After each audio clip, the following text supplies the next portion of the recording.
The men inside the pressure hull know that if they die today, their government will deny they were ever here.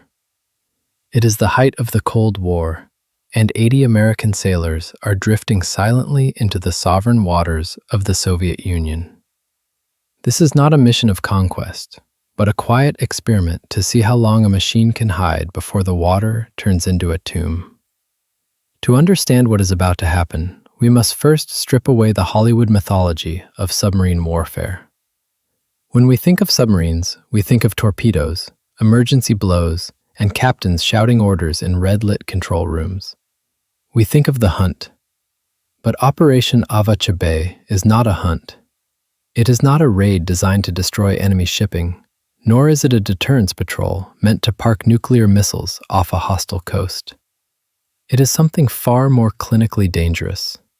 It is a systems test conducted with human lives. The order of battle for this operation does not call for a demonstration of force. In fact, force is the one thing that is strictly forbidden. The submarine has been stripped of its usual aggressive posture. Its torpedo tubes are loaded, but the firing keys are likely secured under layers of protocol that make them almost theoretical. The mission profile is defined by a single, terrifying objective: to exist where it is impossible to exist. This operation represents a specific, dark corner of naval strategy known as penetration. The goal is to take a 75-year-old design, a diesel-electric boat built to fight the Japanese Empire in the 1940s, and drive it into the heart of a modern Soviet fortress in the 1980s. The planners in Washington are not looking for a fight. They are looking for data. They need to validate a set of lethal assumptions that underpin the entire strategy of the West. The questions they are asking are not abstract. They are binary and brutal. Can the Soviet coastal defense network actually detect a silent submarine, or is their steel wall a bluff? Where do the hydroacoustic sensors fail? How much noise is too much noise? Is there a path through the minefields that doesn't appear on any chart? These questions cannot be answered by satellite photography. A satellite can see a ship tied to a pier, but it cannot see the sound waves moving through the water column. It cannot measure the thermal layers that might hide an intruder. To get that information, you have to put a physical object in the water. You have to send a crew of 80 men into the lion's den and tell them to take notes while the lion sleeps. This is reconnaissance against doctrine. The American command believes that the Soviets have established a defensive perimeter that is theoretically impenetrable. The only way to know if the theory holds water is to throw a ship against it and see if it breaks. Analytical observers of this period often note that these missions were the most dangerous undertakings of the entire Cold War because they removed the safety net of distance. In the open ocean, a submarine captain has room to run. He has miles of water to hide in. If he makes a mistake, he can dive deep and vanish. But in an operation like this, the geography itself is the enemy. The submarine is operating in shallow, confined waters, often less than 200 feet deep. There is no room to run. There is no depth to hide in. If the calculations are wrong, the result is not a tactical retreat. It is a catastrophe. This brings us to the unique psychological burden placed on the crew. In a standard military operation, success is usually visible. You take the hill. You sink the ship. You rescue the hostage. There is a clear moment of victory. But for the men involved in Operation Avacha Bay, success is defined by its invisibility. If they execute the mission perfectly, nothing happens. There is no explosion, no news report, no commendation ceremony on the White House lawn. The submarine slips in, records the magnetic and acoustic signatures of the Soviet fleet, maps the bottom of the harbor, and slips out again. The Soviet harbor master never knows he was watched. The American public never knows their sailors were at risk. The history books remain blank. This creates a strategic paradox that is difficult to comprehend for those who have never served in the silent service.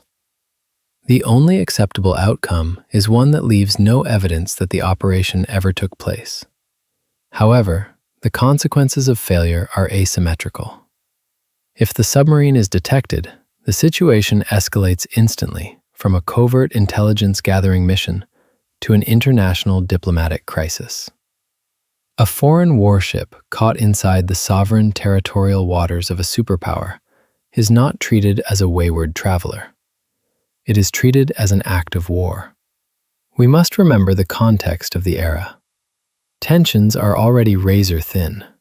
Both nations maintain nuclear forces on high alert. If a Soviet destroyer detects an American submarine inside of Vacha Bay, they will not fire warning shots across the bow.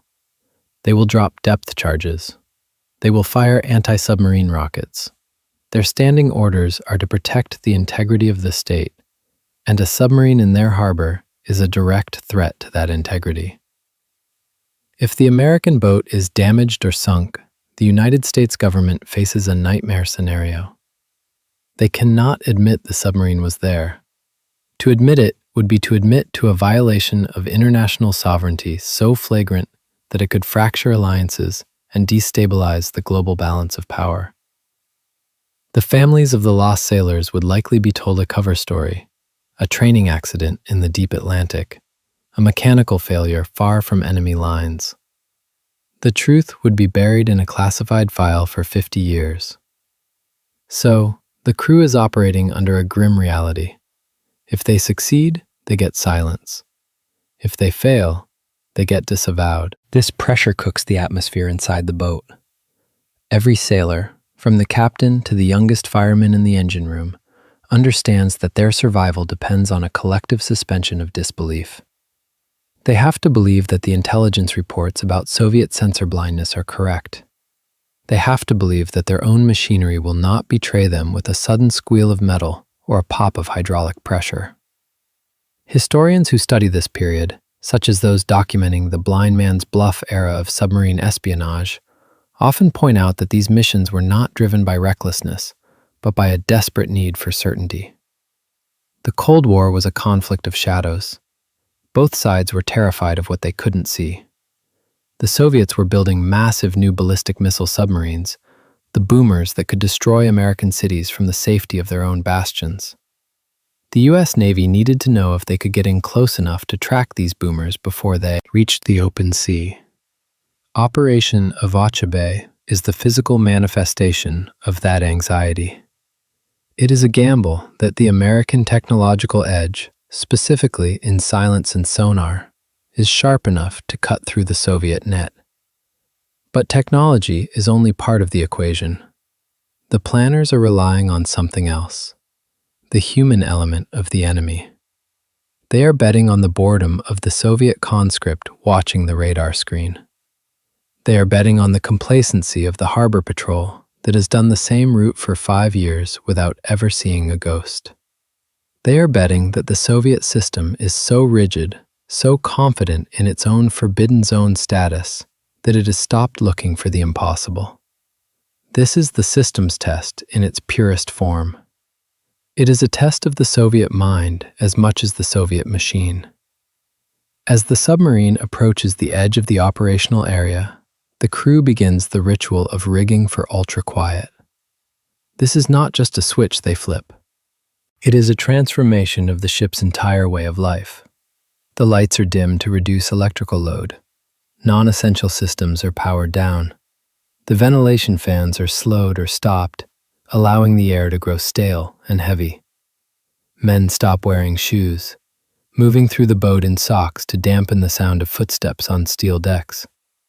Conversation drops to a whisper or ceases entirely.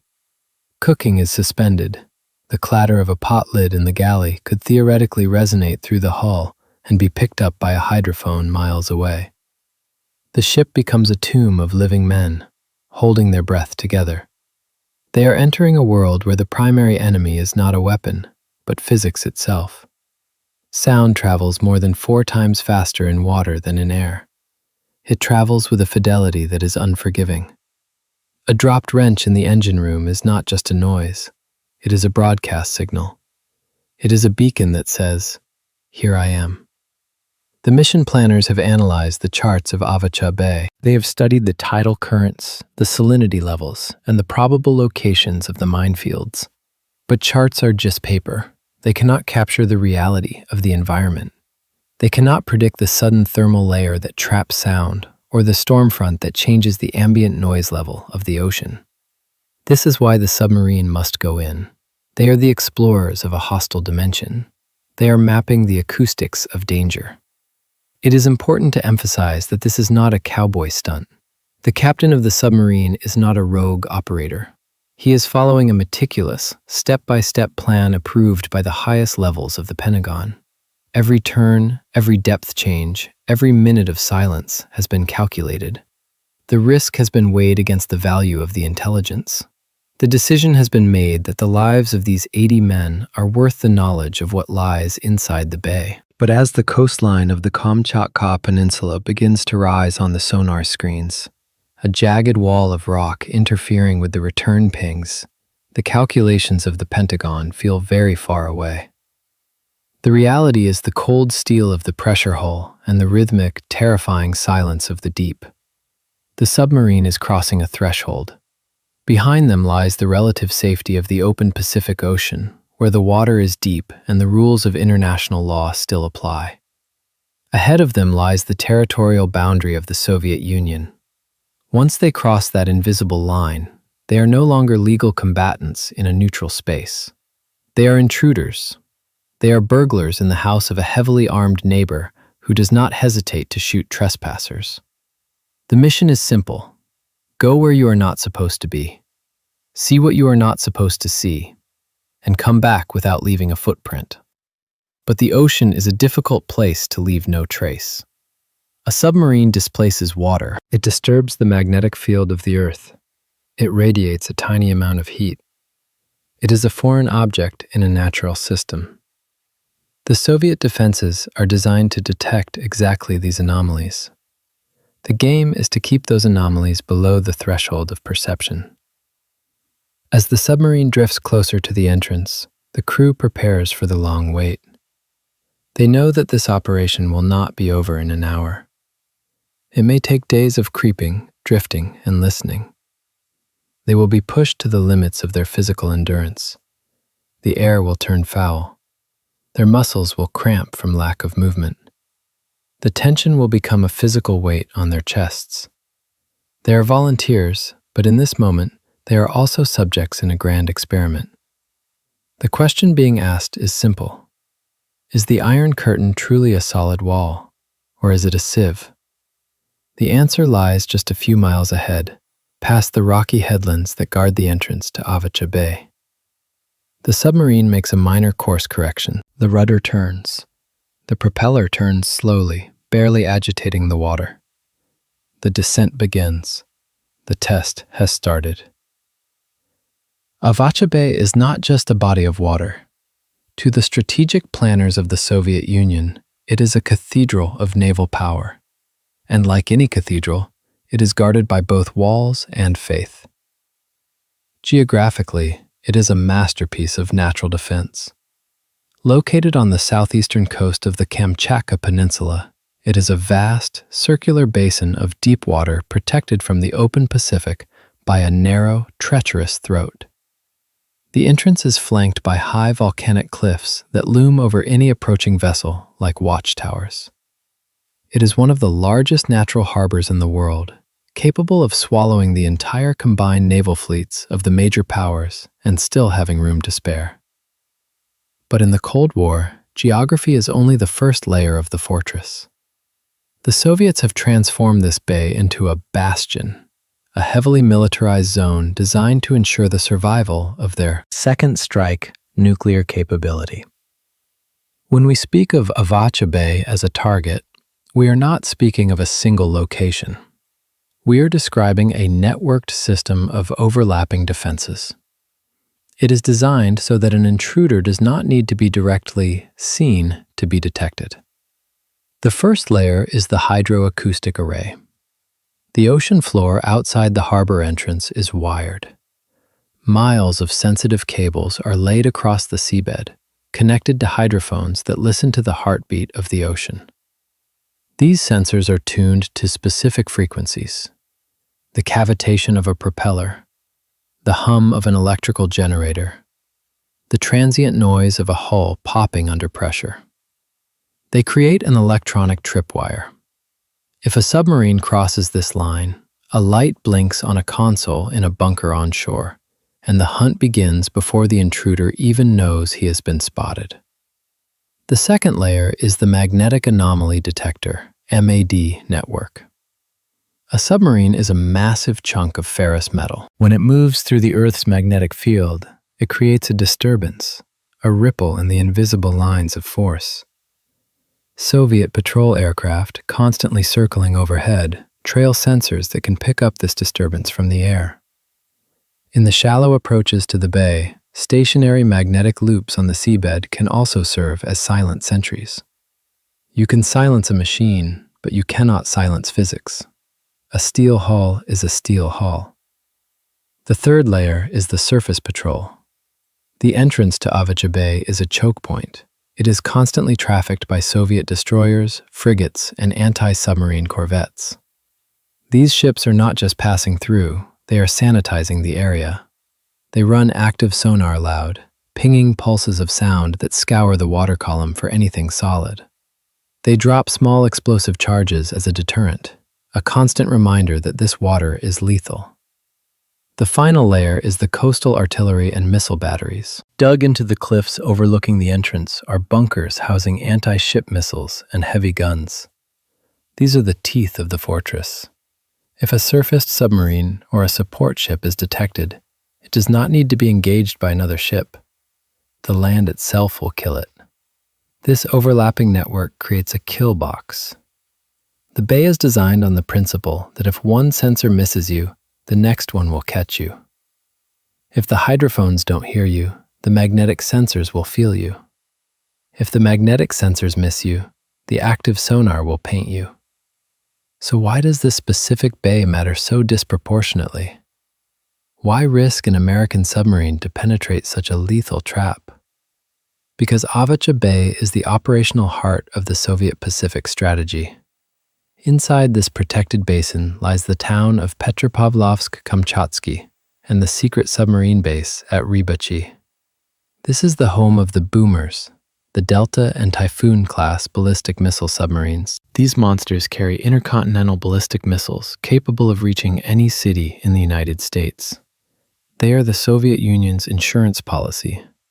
In the event of a nuclear war, even if Moscow is destroyed, these submarines are designed to survive and launch a retaliatory strike that will end civilization. To protect them, the Soviets keep them inside the bastion. Instead of sending them out into the dangerous open ocean where American hunter-killers are waiting, they keep them close to home, under the umbrella of their own air and naval defenses. For the United States Navy, this is a strategic nightmare. If the Soviet boomers stay inside Avacha Bay or operate just outside it, they are untouchable. The U.S. cannot track them. They cannot mark them. Therefore, penetrating Avacha Bay is not just about counting ships. It is about proving that the bastion can be breached. It is about demonstrating that there is no sanctuary. If an American submarine can sneak into the bedroom of the Soviet fleet, take pictures of the boomers at their piers, and record their acoustic signatures as they warm up their reactors, it shatters the Soviet assumption of safety. It sends a silent, terrifying message. We can touch you anywhere. This mission carries a psychological weight that goes beyond intelligence gathering. It is a violation of the forbidden zone logic. Inside Avacha Bay, the rules of international engagement are suspended. In the open ocean, there is a complex dance of maritime law. Ships signal each other, they shadow each other, they avoid collision. But inside the territorial waters of a sensitive military base, there is no law but force. The Soviet defensive doctrine for Avacha Bay is explicit. Lethal force is authorized without warning. There is no requirement to hail an intruder. There is no requirement to fire a shot across the bow. If a foreign submarine is detected inside the harbor, the assumption is that it is a prelude to a nuclear first strike or a sabotage mission. The standing orders are simple: destroy the target, ask questions later. This reality transforms the mission into a walk across a minefield in the dark. The crew of the American submarine knows that they are entering a zone where their very existence is a crime punishable by immediate execution. They are stripping away the diplomatic immunity that usually protects military vessels. They are essentially stateless actors, pirates in the eyes of their enemy. This psychological pressure is compounded by the traffic. The entrance to the bay is not an empty stretch of water. It is a highway. Fishing trawlers, tugboats, nuclear icebreakers, and warships are constantly moving in and out. The water is filled with the noise of commerce and war. Paradoxically, this noise is both a danger and a shield. The constant churning of propellers creates a high level of ambient noise that can mask the quiet hum of an intruder. But it also means that the physical space is crowded. A collision with a Soviet trawler would be just as fatal as a depth charge. It would force the submarine to surface, exposing it to the guns on the cliffs.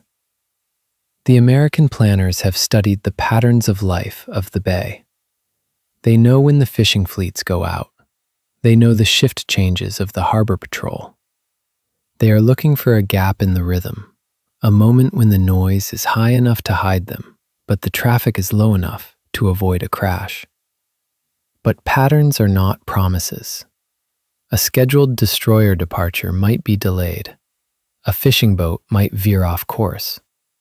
The variables are infinite. As the submarine approaches the narrow throat of the entrance, the crew is painfully aware that they are leaving the world of probability and entering the world of certainty. Outside, detection is a risk. Inside, detection is a sentence. The cliffs of the Kamchatka coast loom high on the periscope, dark shapes against the gray sky. They look like the walls of a prison. To the men in the control room, peering through the optics for a few seconds at a time, the landscape is hostile and alien. They are looking at the edge of the earth, a place where the map stops and the forbidden zone begins. The captain orders the ship to go deeper, seeking the thermal layer that might offer a sliver of acoustic protection. The submarine slides down into the dark, cold water. The sounds of the surface world, the wind, the waves, fade away, replaced by the mechanical groan of the hull adjusting to the pressure. They are now inside the kill box. The sensors are all around them. The magnetic loops are waiting for the steel of their hull. The hydrophones are listening for the beat of their heart. The fortress is awake. And the only way to survive is to become a ghost. In the high-stakes poker game of Cold War submarine espionage, the United States holds a royal flush, the nuclear-powered attack submarine. By the 1980s, the Los Angeles-class boats are the apex predators of the ocean, fast, deep-diving, and armed with the most sophisticated sensors ever invented. They are the pride of the fleet, the technological marvels that guarantee American dominance. So why, for a mission as critical and dangerous as penetrating Avacha Bay, does the Navy choose a dinosaur? The vessel selected for Operation Avacha Bay is not a sleek, teardrop-shaped nuclear killer. It is a diesel-electric submarine, likely a Belau or Tench-class boat originally built to fight the Imperial Japanese Navy in the 1940s. It is a relic. Its hull is covered in rivet heads, not smooth steel. Its interior smells of diesel fuel and sweat, not the sterile, recycled air of a nuclear boat. To the casual observer, sending this museum piece into the teeth of the Soviet Union's most modern fortress looks like suicide. But in the twisted logic of underwater stealth, old does not mean obsolete. It means invisible. To understand this counterintuitive choice, we have to look at the physics of nuclear power. A nuclear reactor is a miracle of energy density, but it has a fatal flaw in shallow water. It is noisy. A reactor cannot simply be turned off. It requires constant cooling. Powerful pumps must circulate water through the core to prevent a meltdown. Turbines must spin to generate electricity. Even when a nuclear submarine is hovering motionless, it is vibrating. It emits a low-frequency hum, a 60-cycle thrum that radiates into the water. In the deep ocean, this noise is negligible. But in the acoustic fishbowl of a shallow harbor, where the water is less than 200 feet deep and the bottom reflects every sound, a nuclear reactor sounds like a lawnmower in a library. Furthermore, nuclear submarines are big. A Los Angeles-class boat is over 360 feet long and displaces 6,000 tons. It is a massive steel object. In the confined, rocky throat of Avacha Bay, maneuvering such a leviathan is like trying to parallel park a semi-truck in a closet. The risk of grounding is immense, and a big hull creates a big magnetic signature, lighting up the MAD sensors on the seabed like a flare. The diesel-electric boat, by contrast, operates on a completely different principle. It is smaller, lighter, and crucially, it has a battery mode. When a diesel submarine prepares to penetrate a harbor, it shuts down its noisy diesel engines. It disconnects the drive shafts from the main motors. It switches to electric propulsion, drawing power from massive banks of lead-acid batteries in the keel. In this state, the submarine becomes a hole in the ocean. There are no cooling pumps, no turbines, no reduction gears whining. If the crew stops the propeller and drifts with the current, the submarine emits zero radiated noise. It is quieter than the background noise of the ocean itself. It is quieter than a school of fish. It is, for all intents and purposes, a ghost. This silence is the only weapon that works inside the fortress. But there is another reason for choosing the Ballo class, one that speaks to the psychology of the men who plan these missions. It is the concept of engineering trust. The Ballo class was not designed by computer. It was designed by slide rule and over-engineering. During World War II, these boats took unimaginable punishment. They survived depth charges, collisions, and torpedo hits. They were built with a structural redundancy that modern, optimized designs sometimes lacked. The hull of a Ballo is made of high-tensile steel, but it is the simplicity of the design that matters here. A modern nuclear submarine is a complex web of hydraulics, high-pressure steam, and electronics. If one system fails, it can cascade into a disaster. A diesel boat is mechanical. Valves are hand-turned. Rudders are connected by cables and chains. If the power fails, you can still steer. If a line bursts, you can wrap it with a rag. In an environment where a single mechanical shriek means death, simplicity is safety. The mission planners also valued the Ballo's maneuverability. These boats were designed to fight on the surface and submerged in the shallow archipelagos of the Pacific. They have a tight turning radius. They respond instantly to the helm. In the unpredictable currents of Avacha Bay, where the tide rips through the entrance channel, this agility is the difference between slipping through the gap and smashing into the rocks. This creates a fascinating platform paradox. The US Navy is using its oldest technology to defeat the Soviet Union's newest technology. The Soviets have spent billions of dollars tuning their sensors to find nuclear submarines. They are looking for the specific frequency signatures of American turbomachinery. They are looking for large magnetic anomalies. They are not looking for a small, silent patch of silence drifting in on the tide. It is a form of asymmetric warfare. The diesel boat is an anomaly in the data stream. It doesn't fit the profile.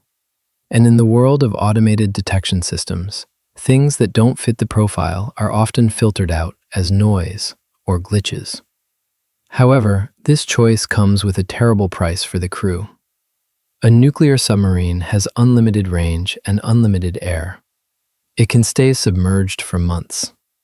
It makes its own oxygen and scrubs its own CO2. The temperature is controlled. The food is good. A diesel boat on batteries is a dying organism from the moment it submerges. It has a finite amount of electricity in the can. Every minute of propulsion, every light bulb, every heater drains the battery. When the battery dies, the submarine dies.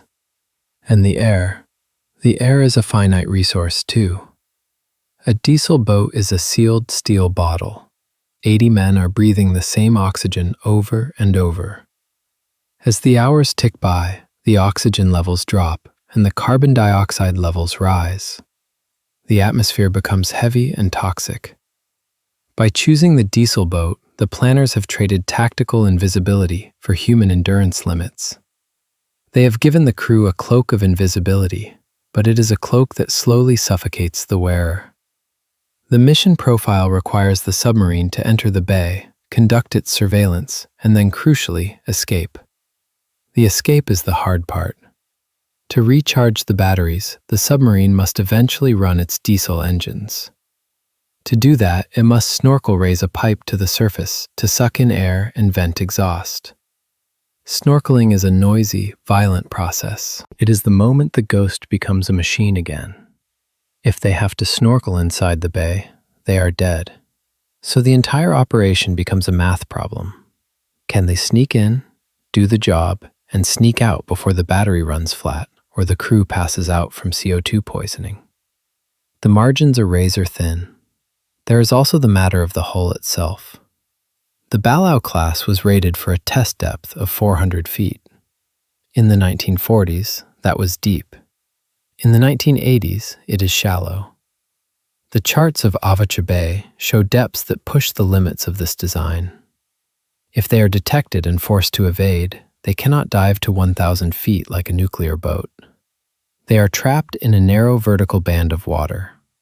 This is why the choice of the Balao is both brilliant and terrifying. It is a commitment to a specific kind of warfare where the machine is stripped down to its barest essentials.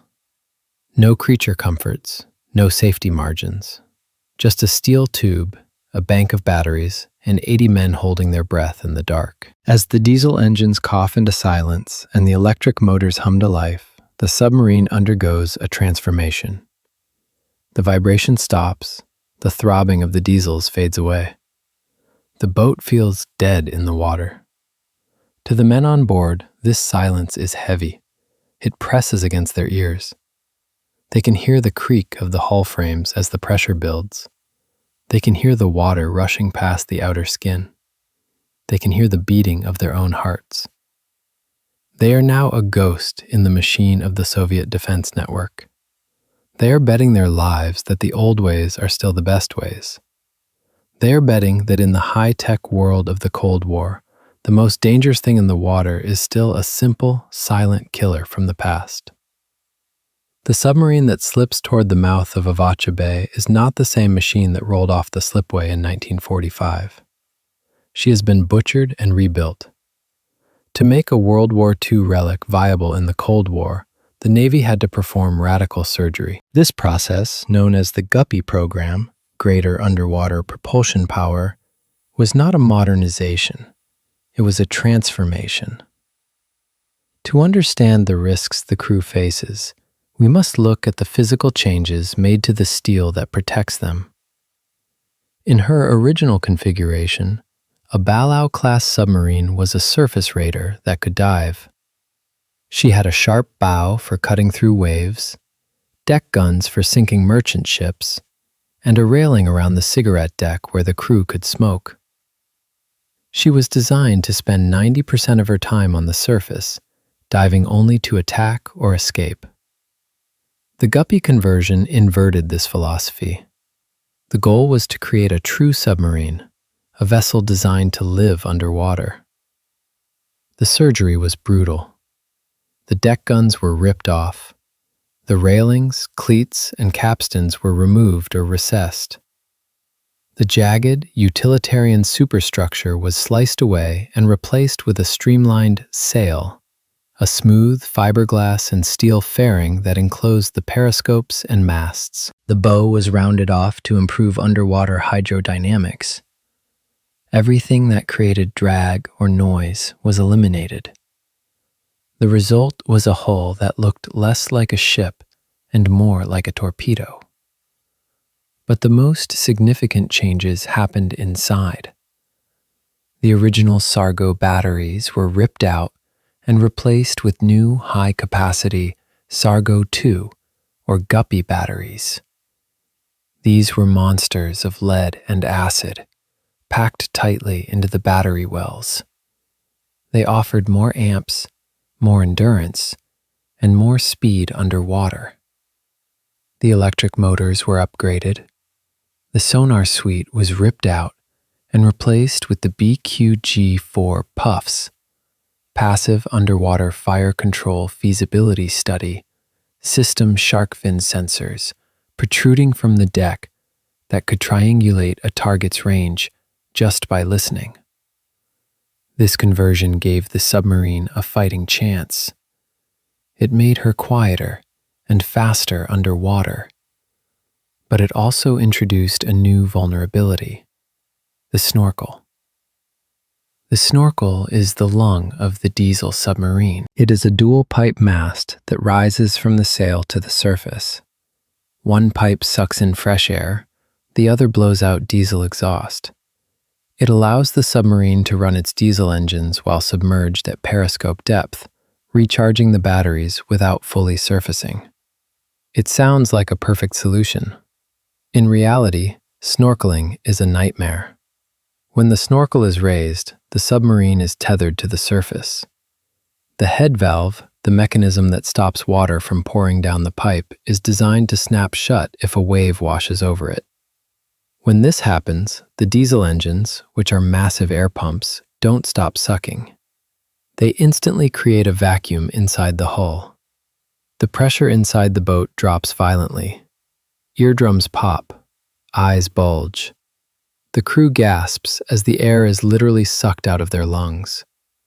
When the valve reopens, the pressure slams back to normal. This cycle, vacuum, pressure, can happen continually in rough seas. It is physically exhausting and psychologically draining. Worse, the snorkel is a beacon. Even with radar-absorbent coating, the head of the snorkel is a metal object moving through the water. In the heavy seas of the North Pacific, it is hard to spot among the white caps. But to a Soviet anti-submarine radar on a cliff or a patrol plane, it is a target. The exhaust plume leaves a trail of diesel fumes and heat that can be detected by sniffers. So the crew lives in a state of constant anxiety. To survive, they need battery power. To get battery power, they must snorkel. To snorkel, they must expose themselves to detection. It is a deadly calculus. But the greatest physical limitation is the hull itself. The Ballo class is built from high-tensile steel, HTS, a metallurgy standard from the 1940s. HTS is tough, ductile, and reliable. But it is not HY80, the sophisticated alloy used in modern nuclear subs. HTS has a yield strength of roughly 45,000 to 50,000 psi. The official test depth of a Ballo is 400 feet. This is the depth the Navy certifies as safe for peacetime operations. But the engineers who built her included a safety factor of 1.5, meaning the theoretical crush depth, the point where the ocean implodes the hull, is somewhere around 600 to 900 feet. In Operation Avachabe, this margin between safe and crushed is the only thing that matters. When a submarine dives, the pressure of the ocean squeezes the hull. At 400 feet, the pressure is nearly 180 pounds per square inch. The entire submarine actually shrinks. The diameter of the hull decreases by a fraction of an inch. The steel frames compress. This compression has side effects. Paint flakes off the bulkheads in sheets. Lines strung tightly across the compartment go slack. But the most terrifying sound is the creak.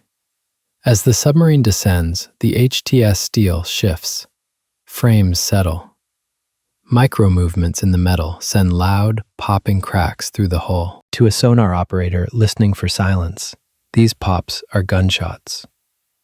The crew knows that if they are detected in the shallow waters of the bay, their only escape route is down. But down is limited.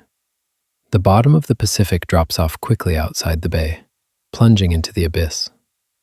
If they are forced to dive deep to escape a homing torpedo, they will be entering the zone of uncertainty. They will be relying on welds made by a shipyard worker in 1944. They will be relying on valves that have been overhauled a dozen times. They will be relying on the hope that the corrosion of 40 years hasn't eaten too deeply into the pressure hull plates. This is the hidden drama of the mission. It is a battle between design limits and real limits. The doctrine says, do not go below 400 feet. The reality of the mission says, if they shoot at you, go as deep as you have to. Survival depends on metallurgy, not tactics. There is one more crucial modification that makes this specific boat unique: the Prairie Masker system. This is a system of belts wrapped around the hull that emit millions of tiny air bubbles. The bubbles create a curtain of air that traps sound inside the hull, preventing it from radiating out into the water. It is effectively an acoustic cloaking device. But Prairie Masker requires air, and air requires compressors, and compressors make noise. Inside the bay, running the compressors might be too loud, so the captain may have to disable the very system designed to hide them. As the submarine slips past the headlands, the crew is painfully aware of the fragility of their vessel. They are riding in a modified antique. They have traded guns for sensors, deck space for batteries, and safety for silence. The Guppy conversion has turned a warship into a listening device. It has stripped away the boat's ability to fight and maximized its ability to hide. But in doing so, it has made the boat defenseless. If they are found, they cannot shoot their way out. They cannot outrun a destroyer. They cannot outdive a torpedo. Their only armor is the water itself. The order comes to secure the snorkel. The main induction valve slams shut. The diesel engines are silenced. The battery current flows into the armature of the electric motors. The propeller turns slowly, biting into the cold water. The submarine begins its descent into the hostile acoustic environment of Avacha Bay. The steel groans as the pressure builds. The crew stands still. The surgery is complete. The patient is now in the operating theater, and the operation is live. The submarine is now inside the bay. To the pilot looking at a map, this might seem like the hard part is over. They have crossed the threshold. They are in. But to the sonarman wearing the headset, the nightmare is just beginning. They have entered an environment where the laws of seeing and hearing are twisted by physics. Sonar is not a camera. It does not provide a crisp, reliable picture of the world. It provides a data stream of echoes, distortions, and lies. And in the shallow, rocky bowl of Avacha Bay, the lies are louder than the truth. This is the war against acoustics. In deep water, sound behaves somewhat predictably. But here, the bottom is a chaotic landscape of volcanic rock, mud, and silt. When the submarine's own noise, or the noise of a Soviet patrol boat, hits the bottom, it doesn't just bounce once. It scatters. It reverberates. The sonar screens are filled with clutter. A rock formation looks like a submarine. A school of fish sounds like a cloud of static. The screw noise of a distant trawler bounces off a canyon wall and appears to be coming from the opposite direction. The American sonar operators are some of the best in the world. They are trained to filter out the garbage. They can distinguish the rhythmic thump-thump of a warship's propeller from the biological crackle of shrimp. But in this environment, their skills are pushed to the breaking point. The bay is filled with acoustic shadows. Just as a mountain casts a shadow where light cannot reach, underwater terrain casts shadows where sound cannot penetrate. If a Soviet destroyer passes behind a rocky outcrop, it might vanish from the sonar screen entirely, only to reappear terrifyingly close a minute later. Conversely, the submarine can use these shadows to hide. The captain must visualize the underwater terrain in 3D. He steers the boat into the trenches and valleys of the seabed, using the rock walls to block the hydrophones on the shore. It is a game of hide-and-seek played in a hall of mirrors. But the most treacherous variable is the thermocline. The ocean is not a uniform block of water. It is layered like a cake. Cold water is dense. Warm water is less dense. Where two layers of different temperatures meet, they create a boundary called a layer or a thermocline. This boundary acts as a shield. Sound waves hitting the thermocline at a shallow angle will bounce off it like light hitting a mirror. A submarine hiding below the layer might be invisible to a sonar emitter above the layer. However, in Avacha Bay, the thermocline is unstable. The strong tidal currents that rip through the entrance churn the water, mixing the layers. The shield is constantly breaking and reforming. A submarine might be perfectly hidden 1 minute, and then, as the tide shifts, the cold water layer collapses, leaving the boat naked to detection. Holding position beneath a thermocline requires extreme precision. The water density changes across the layer. To stay in the shadow, the submarine must maintain a perfect trim. A change of just a few feet in depth could pop the sail up above the layer, exposing it to the sensors. This demands constant vigilance from the diving officer of the watch. He watches the bubble in the inclinometer like a hawk. He orders minute adjustments to the ballast. Pump 500 pounds to sea. Flood auxiliary. He is balancing a 2,000-ton steel pipe on a knife's edge of buoyancy, and he has to do it without making noise. Pumps make noise. Moving water from tank to tank creates a gurgle that can be heard. So the crew tries to trim the boat using the underwater wings rather than the pumps. But at the slow speeds required for stealth, barely 1 or 2 knots, the planes are sluggish. They don't generate much lift. The boat feels heavy and unresponsive. This leads to the next challenge: navigation without forgiveness. In the 1980s, there is no GPS underwater.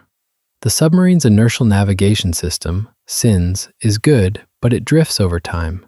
It needs a fix to reset its position.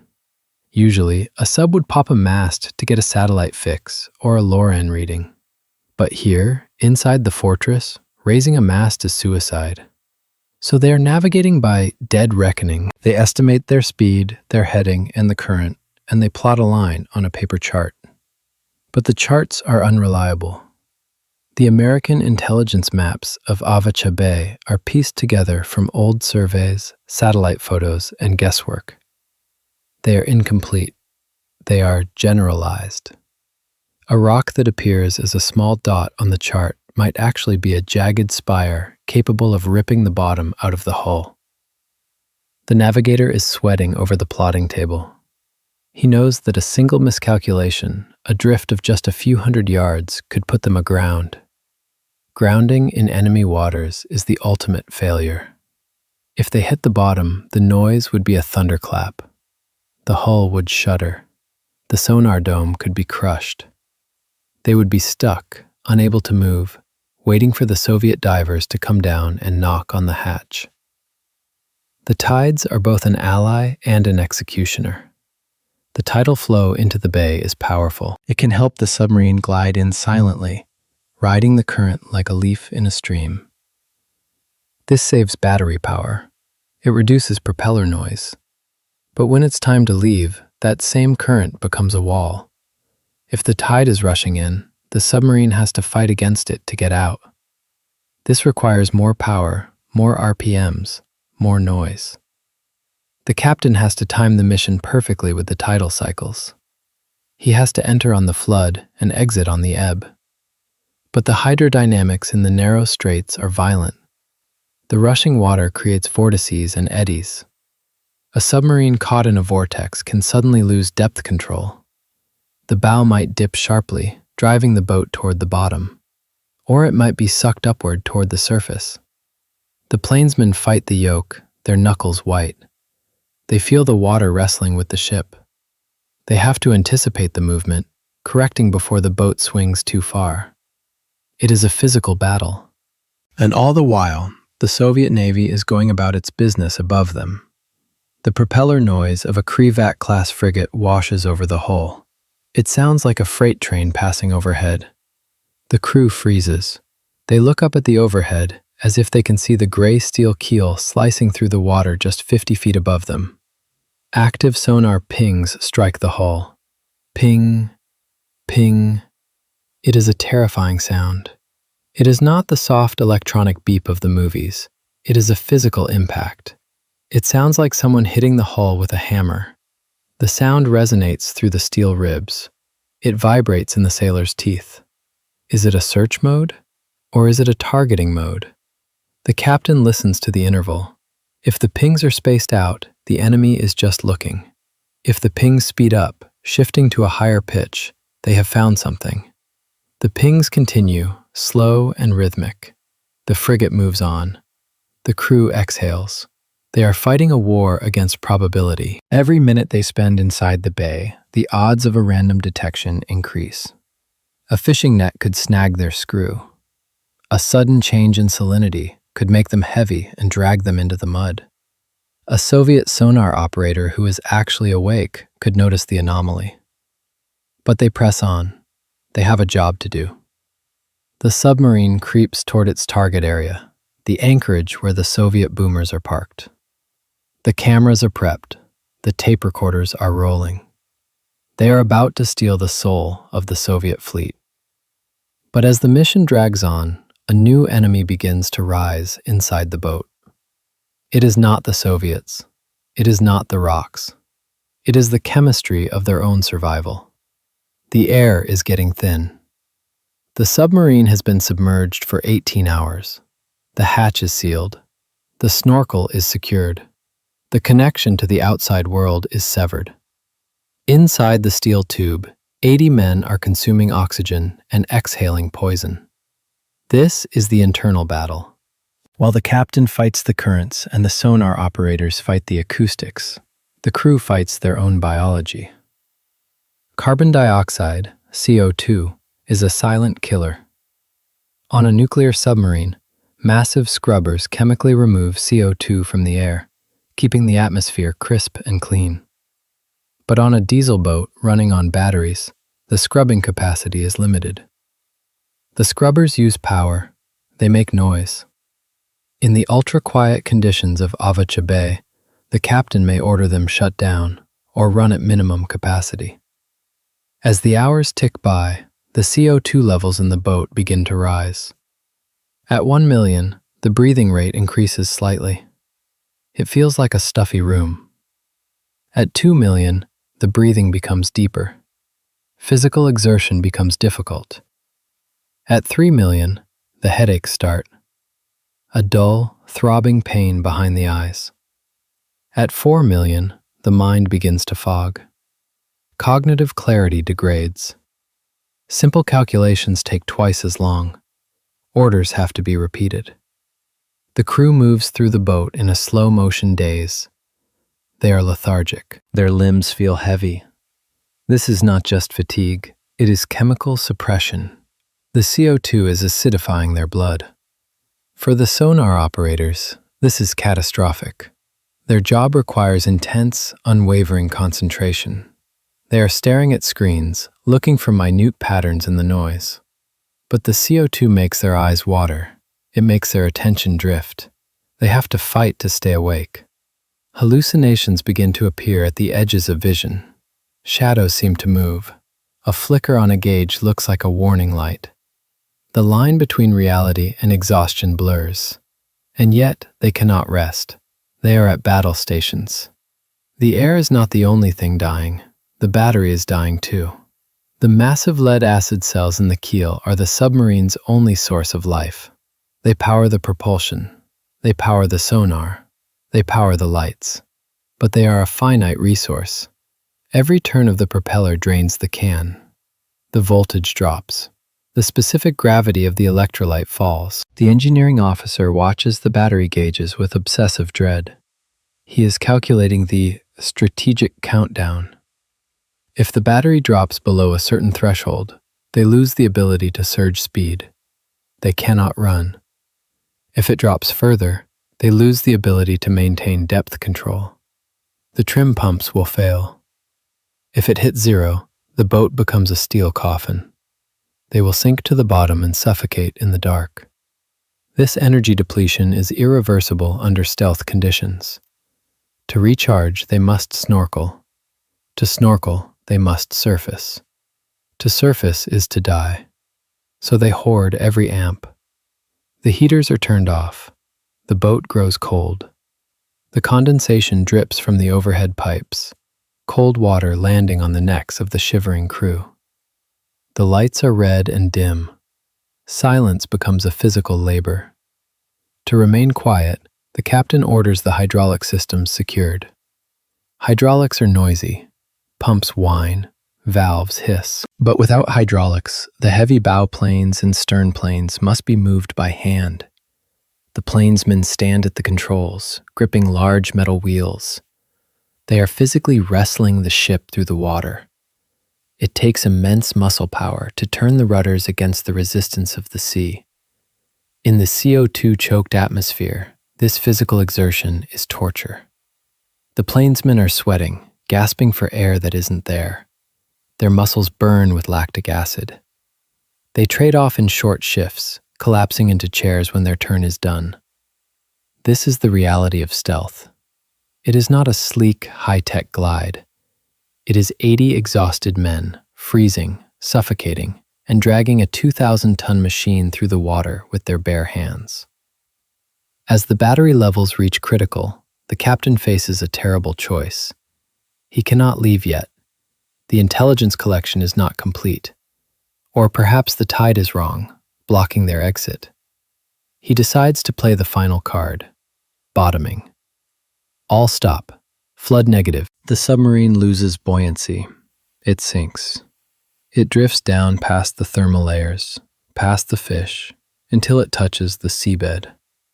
Crunch. The keel settles into the mud and rock of Avacha Bay.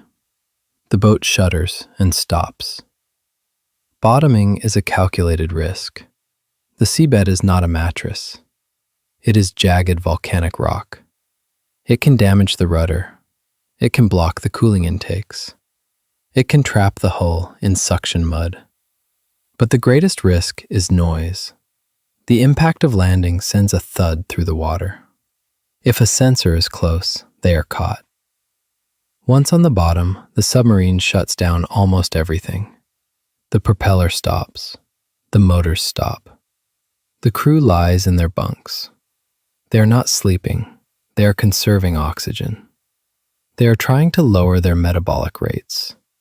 They are hiding by becoming a rock. The silence is absolute. Without the hum of the ventilation fans, the boat is terrifyingly quiet. You can hear the water dripping in the bilges. You can hear the hull groaning as the current pushes against it. Outside, the Soviet Navy continues its patrol. The ping of active sonar sweeps over them. Ping! The sound is louder now that they are connected to the earth. It travels through the rock and into the hull. It feels like they are hiding under a table while a spotlight sweeps the room. If the Soviets see them now, they are helpless. They cannot move. They are a sitting duck. The captain lies in his bunk, staring at the steel overhead. He is checking his watch. He is calculating the tides. He is listening to the breathing of his crew. He knows that they cannot stay here forever. The battery is not recharging. The air is getting worse. They are borrowing time from death. Eventually, they have to move. They have to leave. The order comes. Prepare to surface. Not to the surface of the water, but to lift off the bottom. Compressed air blasts into the ballast tanks. The water roars out. The submarine breaks the suction of the mud with a lurch. It rises. The electric motors engage. The propeller turns. They turn the bow toward the entrance, toward the ocean, toward air. But the exit is harder than the entry. The tide has turned. The current is fighting them. The battery is low. And then the worst happens. A contact appears on the sonar screen. A fast-moving screw, high RPM, closing fast. Con, sonar, Sierra 1 is turning, aspect change. He's coming right at us. The passive silence has failed. Maybe they made a noise lifting off. Maybe a magnetic sensor tripped. Maybe it was just bad luck. The Soviet hunter is awake. The game of stealth is over. The game of survival begins. The red light on the sonar console is not blinking.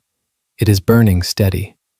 The contact designated Sierra 1 is a Soviet Grisha-class corvette, a fast, lethal hunter designed specifically for coastal defense, and it knows something is wrong.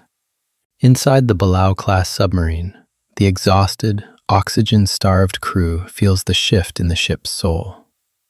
The slow, deliberate movements of stealth are replaced by the frantic, adrenaline-fueled precision of escape. Con, sonar, Sierra 1 is active, high-frequency pinging. He's sweeping. Ping, ping, ping. The interval is short. The sound is sharp. The corvette is looking right at the anomaly in the water. The American captain has no good options. The battery is low, too low for a sustained high-speed run. The air is foul. The crew is on the verge of collapse. If they try to run for the entrance, the Grisha will hear their propeller cavitation. If they stay still, the Grisha will box them in and drop depth charges. This is the nightmare scenario. This is the moment where the systems test becomes a fight for survival. The captain makes a decision that defies the manual. He cannot go fast, so he must go deep. He must go deeper than the ship was ever designed to go. All ahead 2/3. Down angle on the bow planes. Take her deep. How deep, Captain? The diving officer asks, his voice tight. Maximum safe depth, and then keep going. The submarine tilts forward. The electric motors whine as they push the heavy hull down into the abyss. They pass 200 feet, 300 feet, 400 feet, the official test depth. The hull begins to protest. The groans of the metal become loud cracks. The pressure is squeezing the ship like a giant hand. The diameter of the hull decreases. The transverse frames are loading up with millions of pounds of force. 500 feet. The crew watches the depth gauge. They know the limits of the HTS steel. They know that somewhere below them lies the crush depth, the mathematical point where the physics of the ocean overcomes the engineering of 1945. But the captain is betting on the safety margin. He is betting on the engineering trust of the old builders. He is betting that the welders in the shipyard 40 years ago did their job perfectly. At 600 feet, the submarine levels off. They are deep in the acoustic cellar of the ocean. The pressure is immense. The hull is singing with stress. Above them, the Grisha is confused. The target has vanished from the shallow layers. The active sonar pulses are bouncing off the thermal layers, scattering in the deep water. The Soviet captain, perhaps thinking it was a false contact or a school of fish, hesitates. The American submarine creeps along the bottom, using the trenches and canyons of the seabed as cover. They are moving blindly, navigating by dead reckoning in a world of crushing darkness. Minutes stretch into hours. The Grisha circles, drops a few warning grenades, small explosions that rock the hull but don't rupture it, and then, miraculously, turns away. The submarine slips out of the kill box. They pass the headlands. The bottom drops away further. They are in the open Pacific. But they are not safe yet. They are dying. The battery is nearly dead. The CO2 levels are critical. They have to surface. In the rough seas off Kamchatka, the submarine broaches the surface. The hatch is thrown open. The rush of fresh, freezing air into the boat is a physical shock. It smells of salt and ice and life. The diesel engines roar to life, sucking in massive gulps of atmosphere, recharging the batteries, purging the poison from the hull. The men on the bridge look back at the dark coastline of the Soviet Union. They are trembling not just from the cold, but from the adrenaline crash. They made it. They existed where they were not supposed to exist, and they came back. When the submarine finally returns to Pearl Harbor or San Diego weeks later, there is no band playing on the pier. The crew is debriefed in windowless rooms. The tapes from the sonar room, the photographs of the Soviet boomers, the charts of the minefields, all of it is taken away by men in suits. The sailors are told to forget where they were. They are told that for the rest of their lives, if anyone asks, they were on a routine training exercise. But the legacy of Operation Avachabe and the dozens of other missions like it is profound.